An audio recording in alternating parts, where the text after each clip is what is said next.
চলমান টি-20 বিশ্বকাপে নতুন মাইলফলক স্পর্শ করবেন রশিদ খান, যা ছিল অনেকটাই অনুমেয়। কারণ ক্রিকেটের শর্টার ফরম্যাটে একমাত্র বোলার হিসেবে 700 উইকেটের দ্বারপ্রান্তে ছিলেন এই লেগি। নতুন এই কীর্তি গড়তে আফগান তারকার প্রয়োজন ছিল মাত্র 4 উইকেট। নিউজিল্যান্ডের বিপক্ষে প্রথম ম্যাচে রশিদ খান শিকার করেন মাত্র 1 উইকেট, আর সাউথ আফ্রিকার বিপক্ষে খুব কাছে গিয়েও রেকর্ড স্পর্শ করা হয়নি আফগান অধিনায়কের। আক্ষেপ আরও বাড়ে দলের হারে।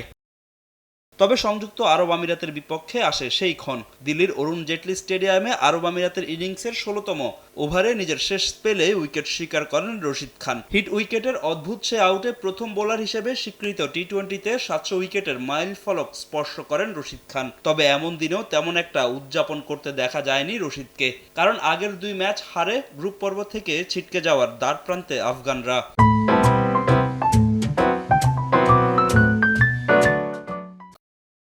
স্বীকৃত টি-20 ক্রিকেটের সর্বোচ্চ উইকেট শিকারীর তালিকায় ধরা-ছোঁয়ার বাইরে চলে গেছেন রশিদ খান, কারণ তার পরে 631 উইকেট নিয়ে আছেন ওয়েস্ট ইন্ডিজের পেসার ডোয়াইন ব্রাভো। যদিও সব ধরনের ক্রিকেট থেকে বিদায় নিয়েছেন ব্রাভো, তারপরেই 613 উইকেট নিয়ে তৃতীয় স্থানে আছেন সুনীল নারায়ণ।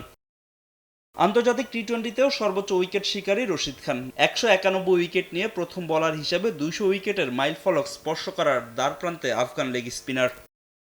ফাহিম ইসলাম, সময় সংবাদ।